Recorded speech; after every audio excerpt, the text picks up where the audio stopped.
Bismillahirrahmanirrahim. Alhamdulillah nahmaduhu wa nasta'inu wa nastaghfiruh wa na'udzu billahi min shururi anfusina wa min sayyiati a'malina. Man yahdihillahu fala mudilla lahu wa man yudlilhu fala hadiya lahu. Wa asyhadu an la ilaha illallah wahdahu la syarika lahu wa asyhadu anna Muhammadan abduhu wa rasuluhu amma ba'd. Hadirin hadirat para jemaah yang dirahmati Allah sekalian, Assalamualaikum warahmatullahi taala wabarakatuh. Alhamdulillah, kita panjatkan setinggi kesyukuran kita kepada Allah Subhanahu wa taala dengan limpah kurnianya dapat kita berkumpul beramai-ramai sekali lagi di malam ini di Masjid Al-Kaf Kampung Melayu ini. Kita mendirikan solat fardu maghrib secara berjamaah. Lalu kita duduk seketika sambil kita menunggu masuknya waktu solat isyak, kita mendengarkan sedikit perkongsian daripada saya, insya-Allah. Terima kasih Ji. Insya-Allah, alhamdulillah, kita panjatkan setinggi kesyukuran. Hari ini merupakan masuknya 12 Rabiul Awal, hari kebesaran Nabi sallallahu alaihi wasallam, hari kelahiran Nabi sallallahu alaihi wasallam. Kalau kita lihat dalam kalender Muiz, 12 Rabiul Awal ni inilah tarikh lahir kelahiran Nabi sallallahu alaihi wasallam.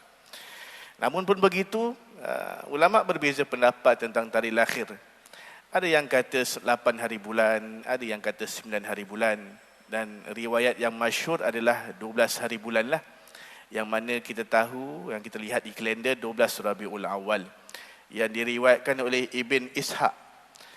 Namun sebenarnya mungkin ramai yang tidak tahu, Ibn Ishaq ni riwayatnya tak berapa kuat kalau nak dibandingkan dengan 9 Rabiul Awal. Ini sekadar kita kongsi sajalah. Riwayat yang mengatakan 9 Rabiul Awal tu sebenarnya lebih kuat. Lebih banyak ulama yang mengatakan 9 Rabiul Awal. Tapi tidak mengapa. Yang pentingnya memang Nabi lahir pada bulan Rabiul Awal. Dan yang pastinya juga Nabi lahir pada hari Isnin. Itu riwayat yang jelaslah sahih, ada dalam hadis Bukhari, Nabi lahir pada hari Isnin. Sebab itu Nabi menganjurkan kita untuk berpuasa pada hari Isnin. Sebab Nabi suka berpuasa pada hari Isnin disebabkan hari Isnin adalah hari kelahirannya. Jadi Nabi suka berpuasa pada hari Isnin dan Nabi menganjurkan kita untuk berpuasa pada hari tersebut. Dan alhamdulillah, sepanjang bulan Rabiul Awal ini kita lihat masjid serata Singapura mengendalikan, membuat program-program berkaitan sirah Nabi sallallahu alaihi wasallam, majlis selawat, majlis sirah. Dan saya menggalakkan para jemaah sekalian untuk mengambil manfaat, mengambil kesempatan pada bulan ini untuk terus mendidik hati kita, menanamkan kecintaan kita kepada Nabi sallallahu alaihi wasallam. Bukan sekadar menghadiri majlis-majlis selawat, tetapi menghadiri kelas-kelas ilmu. Rata-rata alhamdulillah banyak masjid-masjid kuliah-kuliah maghrib mereka tu ditukar kepada kisah-kisah sirah Nabi, sifat-sifat Nabi, sifat kedermawan Nabi dan sebagainya. Tak kurang juga hebatnya di Masjid Al-Kaf nanti kan ada forum kan berkaitan dengan Rasulullah dan sebagainya. Dan saya harapkan kita ambil kesempatan, kadang-kadang kalau nak baca buku sirah ni kita malas sikit lah. Malas sikit nak membaca. Jadi kita dengarkan daripada asatizah tempatan kita, menyampaikan kuliah-kuliah berkenaan dengan Rasulullah sallallahu alaihi wasallam.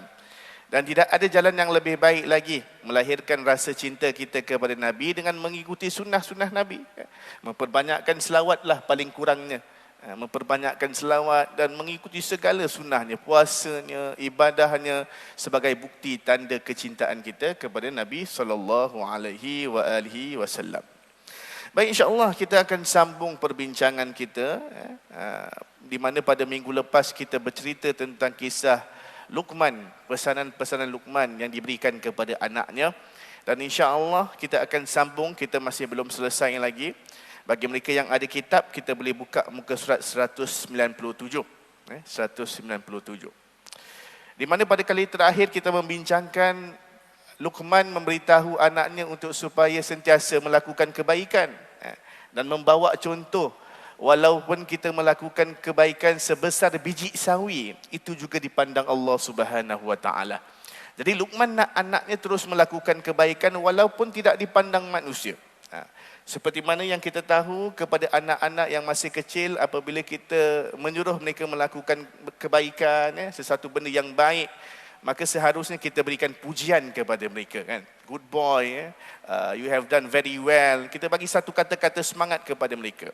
Namun dalam masa yang sama, pada akhirnya satu hari nanti mereka akan hidup sendirian. Mereka akan besar secara sendirian. Dan tidak semua orang akan menghargai kebaikan yang dia lakukan. Kita tak akan sentiasa di samping anak kita, betul tak? Dengan waktu anak kita masih kecil, kita masih bersama mereka di rumah yang sama. Tetapi pada akhirnya anak kita akan membesar. Anak kita akan belajar berdikari. Dan tidak semua orang yang akan menghargai kebaikan yang anak kita lakukan, betul tak? Maka perlu untuk kita memberitahu kepadanya perkara yang paling penting dalam kita melakukan kebaikan adalah kerana Allah Subhanahu Wa Taala, dan biarkan Allah saja yang membalasnya. Dan ini juga satu peringatan buat diri kita. Kita pun sama juga. Kadang-kadang bila kita lakukan kebaikan, kadang-kadang kita rasa kebaikan kita ni tidak dibalas. Dan di situ kadang-kadang timbulnya kekecewaan, kesedihan apabila kita rasakan kesungguhan kita, terutamanya contoh dalam kita bekerja, kadang-kadang kita tidak dinaikkan pangkat dan sebagainya, kemudian akhirnya kita bertemu dengan kekecewaan dalam kehidupan. Kita perlu sedar, dalam kita bekerja, dalam memberikan yang terbaik itu adalah arahan Allah Subhanahu Wa Taala. Menyuruh kepada kebaikan, amar ma'ruf nahi mungkar, melakukan apa jua jenis kebaikan, tidak kira ibadah ataupun tidak, itu adalah suruhan Allah Subhanahu Wa Taala. Maka biarkan Allah saja yang membalasnya. Sebab itu kadang-kadang kalau kita baik dengan orang dan orang tak membalas kebaikan kita, kita jangan bersedih. Kadang-kadang Allah turunkan orang yang kita buat baik tu, melalui orang yang kita buat baik itu untuk membalas kebaikan kita. Tapi kadang-kadang Allah tak turunkan daripada orang tersebut. Allah turunkan dengan orang lain mungkin, kan? Begitu juga dengan konsep rezeki. Tak semua konsep rezeki datang daripada bentuk makanan ataupun keuangan. Mungkin Allah berikan rezeki kita daripada anak-anak yang baik, kan? Urusan kehidupan yang Allah permudahkan. Maka kita perlu meluaskan pandangan kita berkenaan ganjaran Allah Subhanahu Wa Taala. Dan ingat, setiap kebaikan yang kita lakukan hanya kerana Allah, dan biarkan Allah yang membalasnya. Maka itu yang patut kita terapkan kepada anak-anak kita, untuk lakukan kebaikan kerana Allah Subhanahu Wa Taala, dan Allah pandang setiap kebaikan yang kita lakukan walaupun ia sebesar biji sawi. Jadi insya-Allah kita akan baca sedikit apa yang dikatakan oleh penulis pada muka surat 197. Luqman radhiyallahu an sedang mendidik anak tentang hari pembalasan.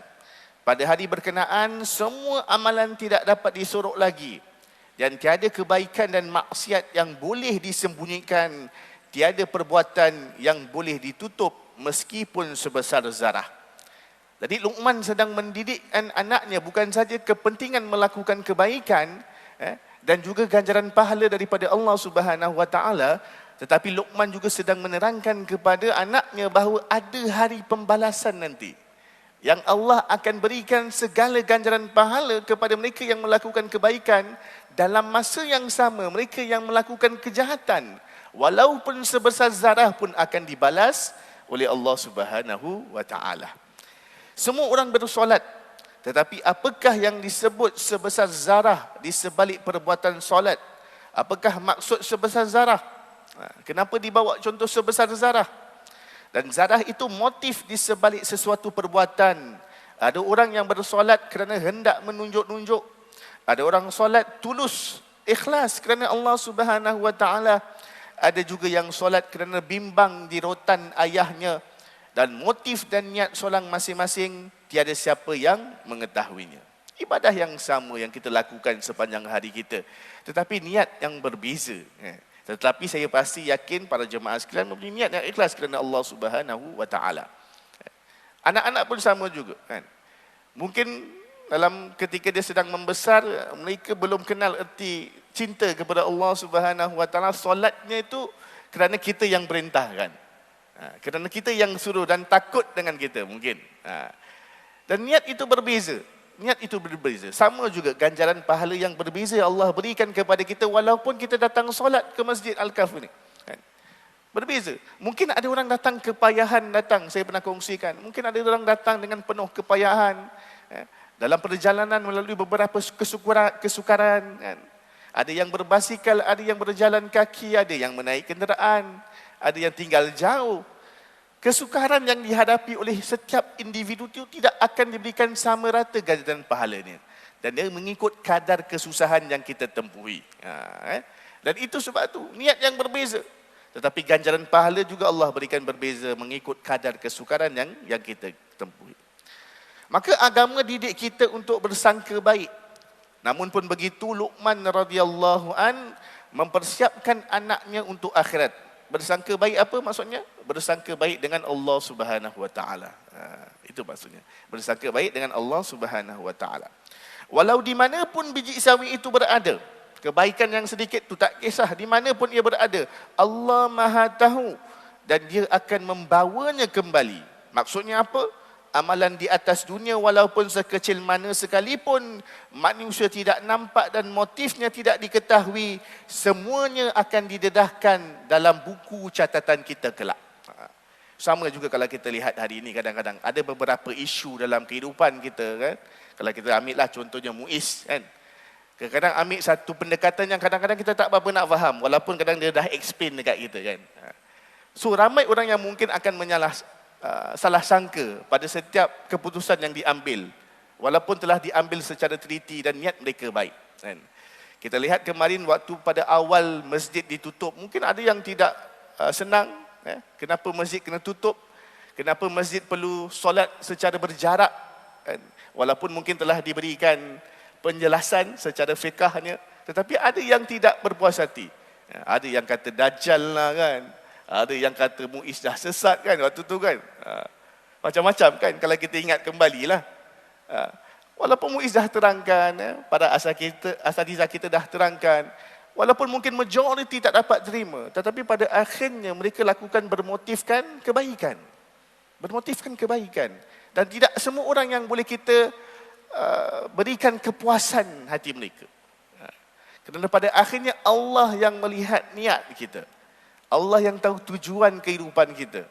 Sebab tu dalam kehidupan kita pun sama. Orang akan salah sangka apa yang kita lakukan. Orang akan salah sangka, tetapi apa yang paling penting dalam kehidupan kita adalah Allah tahu apa niat kita. Namun dalam masa yang sama, jangan pula kita meletakkan diri kita dalam fitnah. Kan? Pergi ke kelab, kan? Kononnya nak berdakwah lah kan, pergi kelab malam. Orang nampak kalau saya cuba pergi ke kelab malam. Apa pandangan awak pada diri saya? Orang pun dah kenapa ustaz ni? Kemudian saya datang kuliah, mungkin ada orang nampak saya bagi, saya cuba berdakwah. Boleh terima tak? Tak boleh terima. Dalam masa yang sama, kita jangan meletakkan diri kita dalam sesuatu tempat yang boleh mendatangkan fitnah. Of course, sejauh mungkin, sebaik mungkin kita cuba pelihara perkara tersebut, dan pelihara niat tersebut supaya tidak datangkan kemudaratan dan salah tanggapan orang kepada kita. Itu sebaik mungkinlah yang kita patut jaga. Dan ini Allah Subhanahu wa taala, Nabi SAW telah menjelaskan. Nabi kata jangan letakkan dirimu pada tempat perkara yang boleh mendatangkan syubhah. Syubhah ni benda yang 50-50 ya. Nabi kata kalau ada syubhah kita tinggalkan. Kita tinggalkan. Macam hari ini ada air yang brand arak Heineken, tapi dia 0.0% alkohol kan. Dia tak ada alkohol lah, tapi the brand dia Heineken. Yang warna hijau tu boleh minum tak boleh minum? Okey, fatwa MUIS kata tak boleh minum. Tak boleh minum. Tapi ustaz 0.0% tak ada alkohol. Tapi dia boleh mendatangkan fitnah. Cuba kalau tadi Bilal serve saya Heineken 0.0%. Tak cantik lah. Dia akan mengundangkan fitnah, dia akan jadi viral benda tersebut. Sebab majoriti kan budaya kita dah tahu itu memang benda haram. Brand tu brand haram. Dia kilang besar pembuat arak. Walaupun 0.0% maka tidak boleh kita minum. So kita jangan meletakkan diri kita dalam keadaan yang boleh mendatangkan fitnah. Itu satu. Nombor dua, ia juga boleh mendatangkan perasaan nak cuba perkara yang haram. Dekat Singapura ni, dekat negara Arab contohnya, air Barbican dia ada beberapa peratus alkohol lah. Tapi alkohol tu bukan alkohol yang memang nak buatkan benda tu jadi mabuk. Dia proses, kemudian proses tu dikeluarkan alkohol tiba-tibalah. Peratusan yang kecil. Jadi dekat Arab Saudi benda tu halal. Barbarican benda tu halal dan difatwakan oleh kerajaan Arab Saudi tu halal. Jadi semua kedai ada jual barbarican tu. Okey, malt drink lah. Daripada gandum lah dan dia berperisa. Ada apple, ada strawberry dan sebagainya. Dekat Singapura kita fatwakannya sebagai haram. Saudi kata tak haram, di Singapura kita haramkan. Kenapa? Kalau di Saudi tu dia memang tak ada air arak. Tak ada. Itulah satu barbarican. Jadi kalau diorang minum pun itu sahajalah. Tak ada keinginan nak cuba arak sebab takkan dapat pun dekat Saudi. Kalau dekat Singapura berbeza. Kalau kita kata halal benda tu, walaupun mungkin kosong, 0% alkohol, tapi mungkin budak-budak muda bila dah try, macam gini rupanya rasa dia. Kalau gitu dah boleh try yang arak pula lah. Dalam konsep agama kita dipanggil sadduz zara'i. Mengekang daripada berlakunya kerosakan yang lebih besar. Jadi takut kalau kita halalkan benda tersebut, nanti yang muda ni, ni macam gini rasa dia okey lah. Nak try pula yang mabuk pula. Kita tak nak benda tu berlaku dalam masyarakat kita. Okey? Baik, kita sambung balik. Melincung pula pasal air arak pula. Baik, kita sambung. Amalan di atas dunia, walau sekecil mana sekalipun manusia tidak nampak dan motifnya tidak diketahui dan semuanya akan didedahkan dalam buku catatan kelak. Kebijaksanaan Luqman terselah pada kemahiran beliau mendidik anak menggunakan perumpamaan biji sawi dan menarik perhatian anak untuk berfikir bersama-sama dengannya. Sebelum anak menunaikan kefarduan menyembah Allah Subhanahu wa taala, anak digesa untuk membayangkan apa yang tidak kelihatan. Dimisalkan dengan apa yang boleh nampak dan kita tidak nampak Allah Subhanahu wa taala. Bagaimana pengetahuan Allah Subhanahu wa taala pun tidak mampu kita bayangkan, maka sekurang-kurangnya ambillah objek tertentu sebagai bandingan supaya anak itu mudah faham. Jadi kepentingan sebelum kita mengajarkan anak kita untuk solat menyembah Allah, kita perlu juga didik anak kita apa yang lebih mustahak lagi tentang perkara-perkara yang gaib lah. Maksudnya benda yang tak boleh nampak. Maka sebab tu kebijaksanaan Luqman untuk membawa kiasan biji sawi ni, benda yang kecil. Atas segala kebaikan hanya Allah Subhanahu wa taala yang nampak. Kemudian baru dia ajarkan perkara-perkara yang tak boleh nampak. Iaitu seperti Allah Subhanahu wa taala, kita tak boleh nampak Allah tapi kita masih lagi menyembah Allah Subhanahu wa taala. Begitu juga dengan peranan syurga dan neraka, sama juga. Kita beritahukan kepada anak kita, kepada cucu kita, kalau kita lakukan kebaikan kita akan masuk syurga. Kita akan ceritakan sedikit syurga tu macam mana. Kita boleh mungkin tunjukkan sikit bagaimana pemandangan yang cantik. Kat Singapura tak ada pemandangan cantik paling pun Bukit Timah dia. Kalau dekat Eropah mungkin Switzerland, cantik tak? Ada gunung ganang, ada sungai kan. Cantik. Pemandangan yang begitu cantik yang tak dapat kita lihat di negara kita. Kita tunjukkan kepada anak kita, kita tanyakan kepada mereka, anak kita, cucu kita cantik tak? Mereka kata cantik. Secara fitrahnya mereka akan kata cantik. Dan kita katakan ini cantik kan? Pemandangan ini cantik, tetapi cuba bayangkan syurga lebih cantik daripada ini. You want to go there? Confirm dia akan cakap dia nak pergi. Maka kita akan cakapkan kepada dia, kalau you jadi good boy, kalau you dengar kata parents, kalau you solat, you akan masuk syurga. Maka anak kita akan, cucu kita akan mula terbayangkan dan ada keinginan nak masuk syurga, walaupun belum nampak syurga. Sebab itu hikmahnya.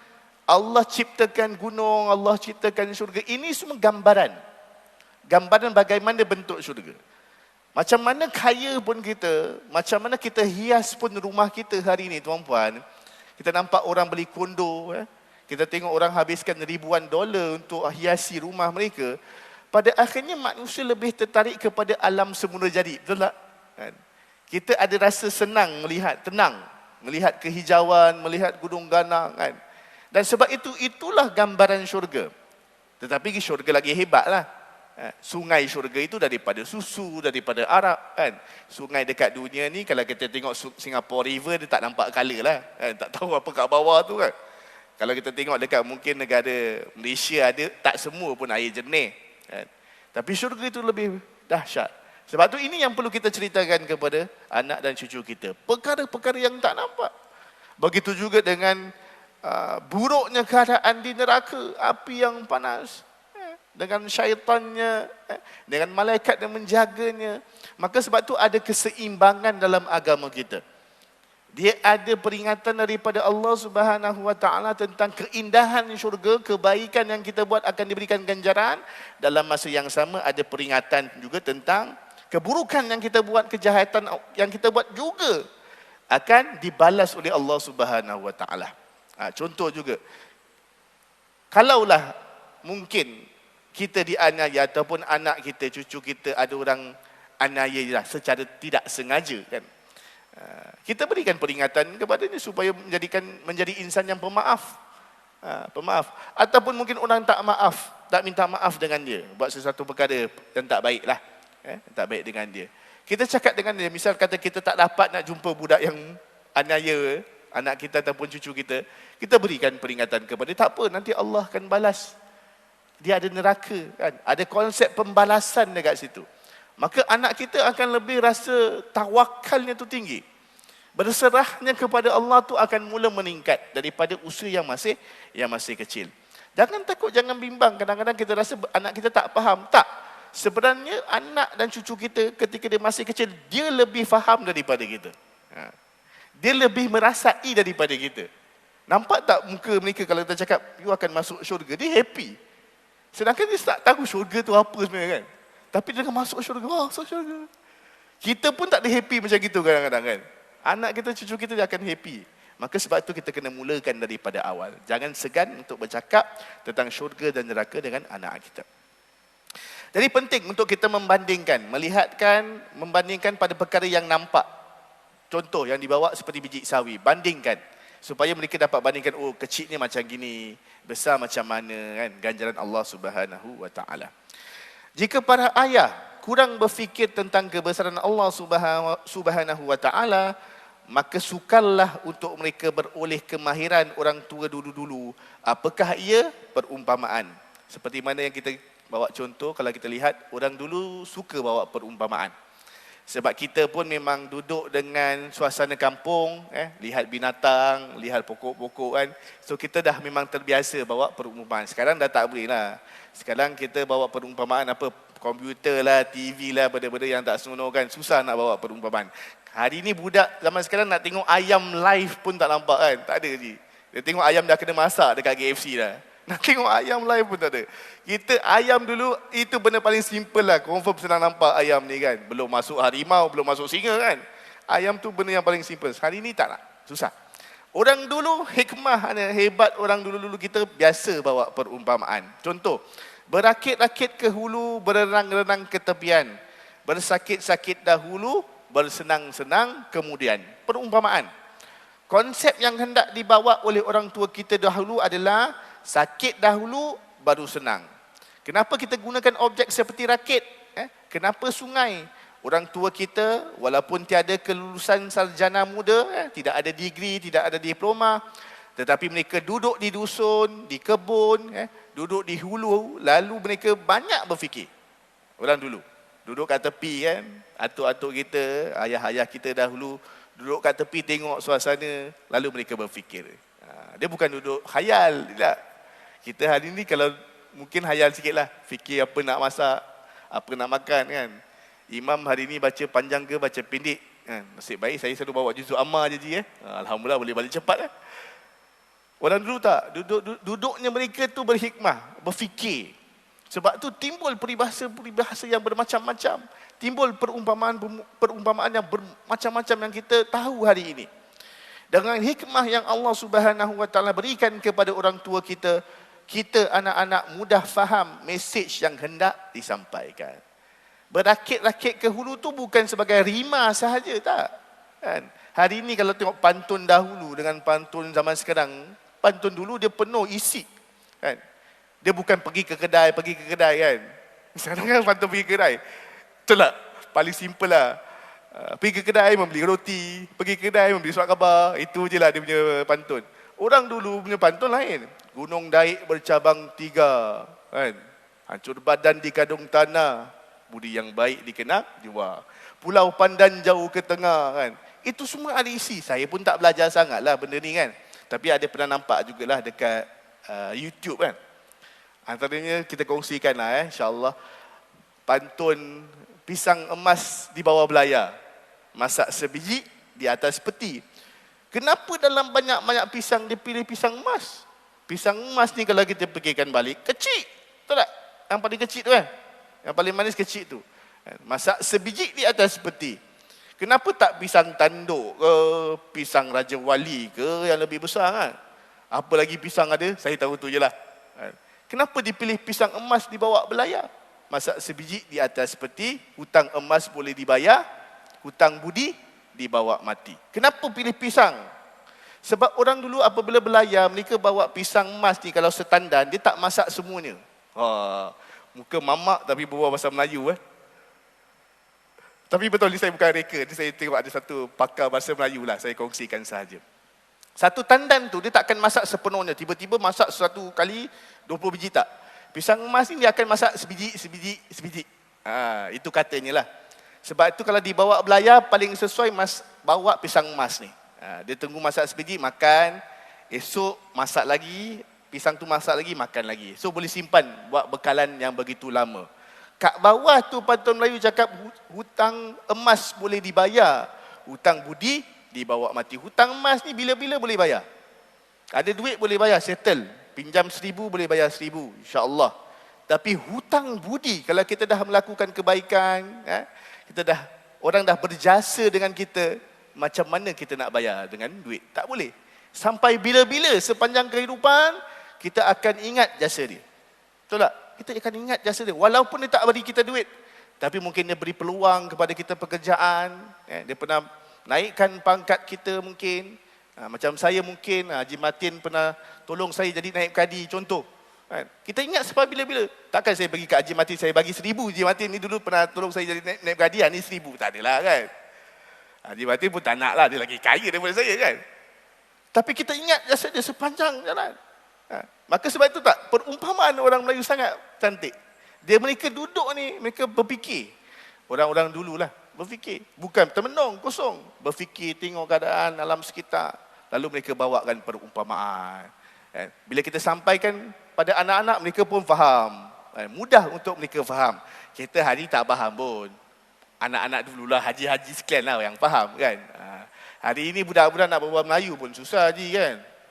Nak berbual Melayu pun susah. Saya pun tak tahu, saya kadang-kadang tengok budak-budak sekarang O-level pun boleh C. Saya dulu tak belajar pun bahasa Melayu ni kan. Mungkin sebab madrasah memang berbual Melayu lah. Tapi dulu saya tak belajar pun dapat A1. Dulu lah, tak adalah nak bangga. Itu baru cerita Malay A1. Cerita English CC tak nak cerita lah. Jadi ini bagaimana orang dulu berfikir. Dan mereka mengajak kita berfikir dengan melihat alam sekitar. So cara yang sama. Luqman gunakan cara yang sama untuk membawa anaknya berfikir. Belajar untuk berfikir. Okay. Luqman radhiyallahu an beri perumpamaan yang sangat saintifik. Yang boleh difikir akal. Beliau telah meninggalkan kita dengan 3 budaya penting. Hikmah dia, moral of perbincangan kita tentang Luqman ini ada 3 perkara. 3 perbincangan penting. Yang pertama apa dia? Budaya membaca. Ini sangat penting. Tak kisah apa jua peringkat usia kita berada, budaya membaca ni sangat penting. Sangat penting. Sebolehnya pastikan sentiasa ada buku di tangan ayah. Seboleh-bolehnya juga bacalah buku dan Al-Quran sebenar, bukan aplikasi di telefon bimbit. Sekarang memanglah ada kemudahan boleh baca daripada handphone, tetapi sebaiknya kita baca buku yang sebenarnya, macam ni mushaf, macam ni lah naskah ataupun Al-Quran yang boleh pegang, yang perlu kita ambil sembahyang dan kita pegang, daripada kita pegang handphone. Okay? Oleh itu, apabila muncul apa-apa notifikasi pada skrin, kita tidak akan terganggu. Justru buku fizikal dan mushaf jauh lebih baik. Sebab handphone ni kan kadang-kadang ada notification kan. Tengah baca-baca Quran, tiba-tiba masuk WhatsApp, member ajak sembang. Tak terganggu ke? Terganggu kan? Walaupun saya masih lagi gunakan apps untuk hafal Quran ke apa, baca Quran. So memang saya pun kadang-kadang terganggu. Kadang-kadang kalau jadi imam solat tarawih lah. Saya ni bukanlah hafiz Quran. Tapi bila imam tarawih, kita baca surah panjang sikit kan. So kadang-kadang saya peganglah handphone. Bila pegang handphone kali pertama dulu masa jadi imam tarawih, saya lupa nak masuk off wifi, off data lah kan. Tengah baca-baca, masuk notification. Aduh, memang mengganggu lah. Terus saya Allahu Akbar, terus rukuk. Okay? Jadi saya lepas tu saya dah pandai sikit, saya jadi tukar pada airplane mode lah. Dia tak boleh masuk. Jadi handphone ni kadang-kadang dia mengganggu lah. Dia ada banyak halangan, dia ada banyak distraction orang kata. Jadi walaupun kadang-kadang kita baca benda yang baik, tiba-tiba masuk notification. Lagi satu juga, bila kita pegang handphone, walaupun kita membaca, anak kita pun tahulah handphone ni bila kita pegang antara kita buat kerja ataupun buat main. Jadi tak nampak serius. Tak nampak serius. Walaupun kadang-kadang kita baca buku, benda yang bermanfaat, tapi anak kita nampak, ni apa ni bapak dia buat kan. Berbeza kalau baca buku. Pegang buku, pegang Quran, anak tu dah tak ada fikir 2-3 kali dah. Bapak pegang Quran, bapak pegang buku. Benda yang baik. Okey? Bukan kata tak baik, bukan kata baca daripada buku tak baik, tapi baca daripada handphone tak baik, tapi baca daripada buku lebih baik. Kelaziman pada bulan Ramadan pula, kebanyakan Muslim akan memegang Al-Quran. Sepanjang Ramadan ia akan dipegang, dibelik dan dikilik ke mana-mana. Persoalannya, di manakah buku itu pada bulan Syawal, Zulqa'dah dan bulan-bulan lain? Mengapa semangat membaca hanya muncul pada bulan-bulan tertentu sahaja? Sedangkan semangat yang kita hendakkan ialah tabiat baik itu terbawa-bawa hingga selepas Ramadan. Alhamdulillah, Ramadan kita memang semangat cuba nak mengkhatamkan Al-Quran. Jadi penulis membawa satu pertanyaan, di manakah budaya membaca Al-Quran itu setelah Ramadan pergi. Dan ia perlu dihidupkan bukan saja pada bulan Ramadan, tetapi perlu dibawa pada bulan-bulan yang lain. Jika kita boleh buka sumber segala ilmu semasa Ramadan, jangan pula ditinggalkan sumber itu selepasnya. Sama juga macam hari ini bulan Rabiul Awal, kita boleh baca buku tentang sirah Nabi SAW. Kita boleh hadir kelas-kelas kuliah berkenaan dengan sirah. Lepas bulan Ramadan kita juga perlu teruskan. Selawat juga perlu diteruskan, bukan saja pada bulan Rabiul Awal. Setelah Rabiul Awal juga kita perlu teruskan selawat kita kepada Nabi SAW. Kita lihat bangsa Jepun dan Korea lebih kuat membaca berbanding kaum muslimin. Sedangkan kita ini umat yang wahyu pertamanya membawa pesan Iqra. 6,000 lebih ayat yang turun dimulakan dengan perintah bacalah, terus mencari ilmu. Tetapi bangsa lain yang lebih hebat membaca daripada kita. Orang Jepun, orang Korea membaca. Anda perasan tak orang Korea ni dulu mungkin tahun 90-an, kita tak dengar sangat benda Korea ni kan. Kita dengar Jepun lah. Korea ni kita tak dengar sangat kan. Tiba-tiba Korea ni naik kan, meningkat. Ada jenama Samsung, kemudian Hyundai. Yang tak hentilah dia punya pencapaian teknologinya. Kenapa itu terjadi? Sebab mereka ada budaya membaca. Jepun ni memang daripada dululah. Kita tahu kalau produk Jepun ni pun produk yang terbaik kan. Kalau apa-apa cari China ke Jepun, China ke Jepun, tercari yang Jepun kan. Sebab mereka ada budaya tersebut. Tengah tunggu kereta api, train membaca. Dalam train membaca. Kita hari ni kalau anak-anak muda berbeza kan. Dengan handphone, dengan earphone kan, cocok sini, cocok sini. Dengan lagu kan. Tapi kita harap dengan Quran lah insya-Allah. Jadi budaya membaca itu tidak ada dalam kehidupan kita. Sedangkan agama kita, ayat pertama yang diturunkan oleh Allah Subhanahu Wa Taala, perintahnya adalah apa? Bacalah, Iqra. Tetapi sayangnya kita tidak mengikuti ajaran agama kita. Maka sentiasalah berdamping dengan buku di mana-mana. Tak kisah apa sekali buku yang boleh mendatangkan kemanfaatan, yang boleh menambahkan keilmuan kita. Nak baca buku sirah boleh, nak baca buku akademik pun boleh, silakan. Asalkan kita penuhi diri kita dengan ilmu. Sentiasalah berdamping dengan buku di mana-mana. Ia tabiat yang tidak boleh dilakonkan, tetapi perlu terlebih dahulu diamalkan berterusan sehingga menjadi darah daging kita. Dan tabiat ini perlu dipupuk dalam diri ayah sebelum berkahwin lagi. Dan anak akan melihat wibawa ilmu apabila menyaksikan tabiat membaca ayat. Sebab tu saya, antara kuliah dengan orang panggil syarahan, saya suka kuliah. Sebab kuliah dia buka buku. Kalau syarahan tu nak kena fikir dulu kat rumah, siap dulu kan. Tapi itu pun saya sukalah juga. Maksudnya dia akan paksa saya untuk membaca. Kuliah ni pun seperti mana yang saya sebutkan. Dalam masa yang sama dia juga mengajar saya. Ada banyak juga perkara-perkara yang kadang-kadang mengetuk hati saya, mengetuk saya sendirilah.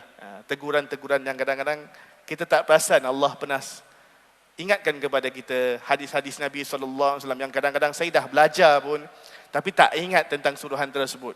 Jadi perkara yang baik. Diskusi ilmiah hari ini yang kita duduk hari ini bukan sembang kosong-kosong. Walaupun ada ketawa, ada jenakanya kita kan. Tapi ada keilmuan yang kita baca kan. Ada ilmu yang kita raih, yang kita bawa pulang bersama dengan keluarga kita. Dan itu yang kita harapkan ini semua dibalas oleh Allah Subhanahu Wa Taala. Dalam hadis Imam An-Nawawi kan, ini yang dipanggil sebagai majlis ilmu. Dikelilingi dengan malaikat, kita tak nampak je. Sebenarnya ada malaikat yang mengelilingi kita, yang mengantar kita pulang, protect kita all the way. Perjalanan kehidupan kita daripada rumah ke masjid, masjid pulang ke rumah, dilindungi oleh malaikat. Ini majlis yang sangat mulia. Tak perlu panggil Habib datang, saya pun insya-Allah dapat. Kita sama-sama berada di majlis ilmu. Allah tak cakap kalau Habib datang baru ada malaikat lebih sikit. Tak ada. Daripada Yaman datang baru kira okey. Kalau daripada Yaman datang ada malaikat yang special sikit. Tak ada. Oh, tak ada macam itu. Siapa-siapa pun menghadiri majlis ilmu, Ustaz Nurawi ke, Ustaz Jazair ke, Ustaz Abdul Aziz ke, kan? Kalau you datang majlis ilmu, Allah akan lindungi kita. Malaikat akan melindungi kita dan akan berikan ganjaran pahala buat kita insya-Allah. Amin ya rabbal alamin. Maka bacalah terus dan teruslah mencari ilmu. Kemudian yang kedua, itu yang pertama, membaca. Yang kedua adalah budaya berfikir.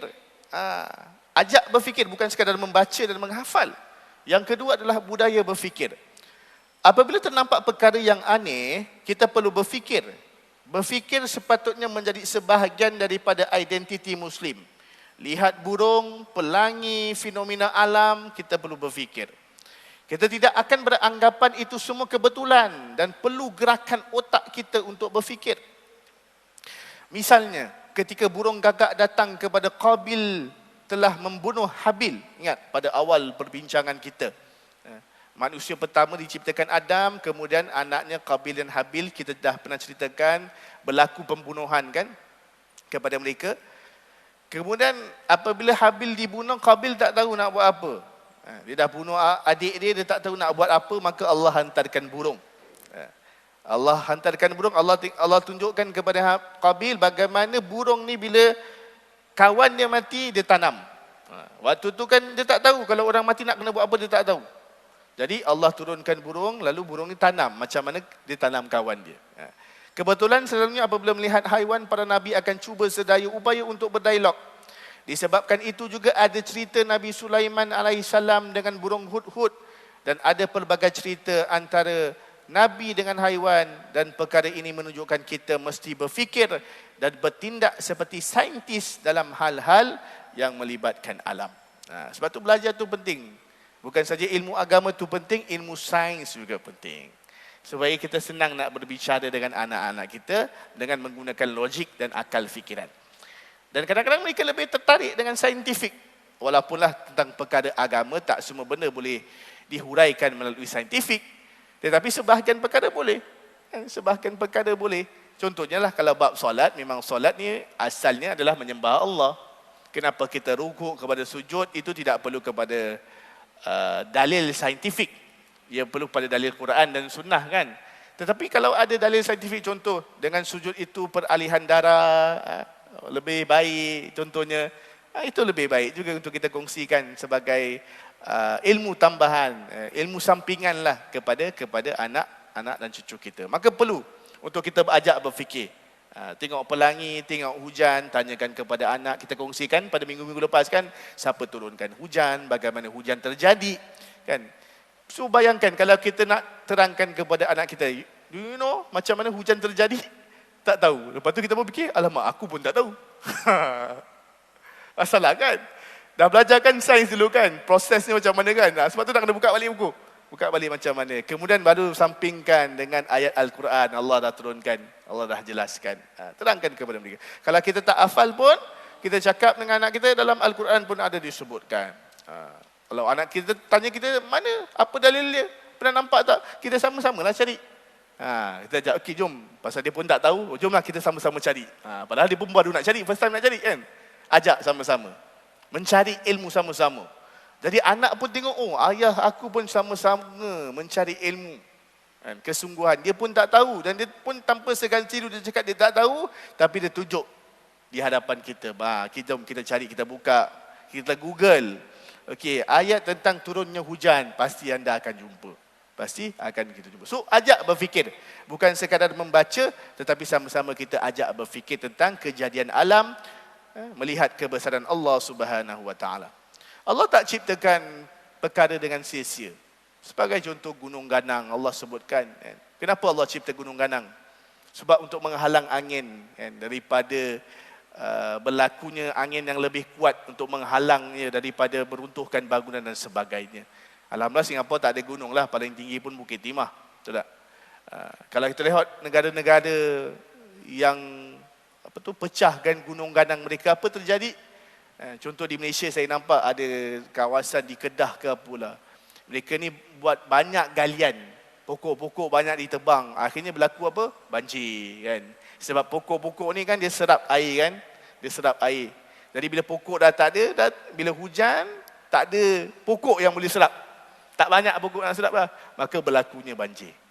Ini antara saintifik, benda-benda saintifik lah yang boleh kita jelaskan kepada anak-anak kita supaya kita boleh terangkan juga kepentingan menjaga alam sekitar. Kenapa kita tak boleh suka-suka potong pokok? Contoh dalam hadis Nabi SAW, Nabi larang daripada kita memotong pokok yang mana pokok itu sebagai contoh menjadi teduhan untuk orang yang lalu lalang. Lalu kita potong pokok tersebut, berdosa. Berdosa kata Nabi. Nabi larang daripada memotong pokok yang orang mengambil teduhan daripadanya. So kita boleh ceritakan kepada anak-anak kita saintifik dan sebagainya untuk kita melihat kebesaran Allah Subhanahu Wa Taala.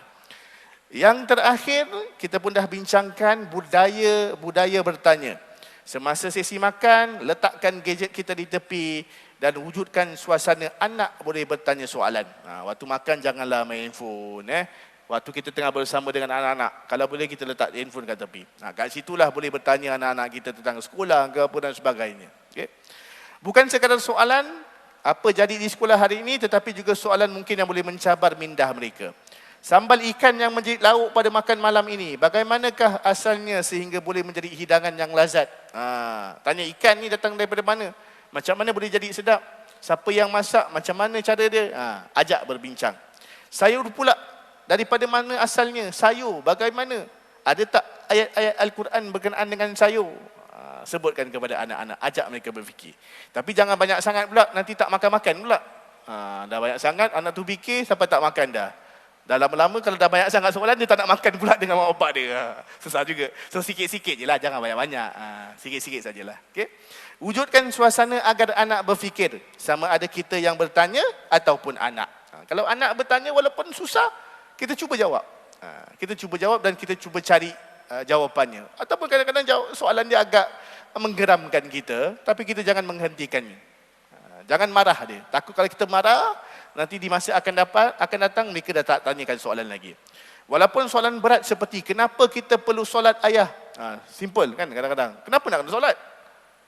Kenapa nak kena solat kalau anak kita tanya? Kita jangan marah. Kau dah kenapa? Pelan-pelan lah. Pelan-pelan. Solat sebab nak tunjukkan tanda kesyukuran kita kepada Allah.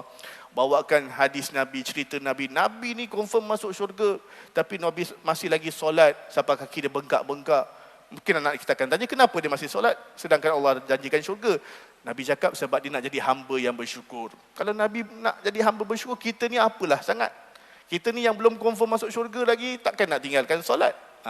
Terangkan kepada anak kita. Jangan terus menghukum. Kenapa kau dah malas solat, lepas tu kau tanya kenapa nak solat? Jangan, bising. Anak kita lepas tu takkan tanya soalan kita lagi. So jangan menghalang anak kita, jangan menghentikan mereka daripada bertanya. Dan ia mesti diraikan dan dihormati. Dan itulah petanda kecerdasan anak. Maka ayah perlu respon dengan rasional dan jangan bunuh dan matikan karakter anak apabila anak menyoal, dan kita kena bersedia dengan jawapan dan sudi mencarinya jika tidak dapat menjawab serta-merta. So jangan bimbang kalau anda tidak mempunyai jawapan pada anak-anak anda. Anda masih boleh cari. Zaman sekarang semua benda ada jawapan. Kita just Google, insya-Allah boleh dapat. Kalau berkaitan dengan agama, tak confident, tak yakin, walaupun dah dapat Google, tanyakan dengan Ustaz. Tanyakan dengan Ustaz Umar, tanyakan dengan Ustaz Abdul Rahman, tanyakan dengan Ustaz Taufik Ismail. Tanyakan, Ustaz banyak kat sini kan? Ada berapa? 4. Ustaz Irwan, tanyakan. Ustaz, saya dapat baca ni dekat internet, betul ke ni? Ustaz boleh jelaskan. So jangan takut nak jawab soalan. Kalau tak dapat jawapan, cakap dengan anak kita apa nanti ayah carikan, atuk carikan. Nanti atuk pergi Masjid Al-Kaf, atuk tanya Ustaz, nanti atuk akan get back to you. Macam itu. Memang tak semua benda kita tahu dalam kehidupan ni. Dan jangan malu untuk cakap kita tak tahu. Jangan malu untuk cakap kita tak tahu. Para ulama terdahulu, Imam Malik, kalau orang tanyakan soalan kepadanya, kalau dia tak tahu, dia cakap tak tahu. Dia tak bohong. But of course, lepas tu dia akan carilah jawapan untuk soalan yang ditanya. Baik, insya-Allah itu sahaja perbincangan kita pada malam ini, dan insya-Allah kita akan sambung pada minggu hadapan, di mana kita akan membincangkan bagaimana Luqman Al-Hakim mengajarkan erti kesabaran kepada anaknya, insya-Allah. Baik, sampai di sini saja kita akhiri dengan membaca tasbih kafarah dan juga suratul Asr. Bismillahirrahmanirrahim. Subhanakallahumma wa bihamdika asyhadu an la ilaha illa anta astaghfiruka wa atubu ilaik. Bismillahirrahmanirrahim. Wal 'asr innal insana lafi khusr ila alladhina amanu wa 'amilus solihati wa tawasaw bil haqqi wa tawasaw bis sabr. Wabillahi taufiq wal hidayah. Wassalamualaikum warahmatullahi taala wabarakatuh. Allahumma salli ala sayyidina Muhammadin abdika wa rasulika nabi ummi wa ala alihi wa sahbihi wa sallim. Allahu akbar, Allahu akbar,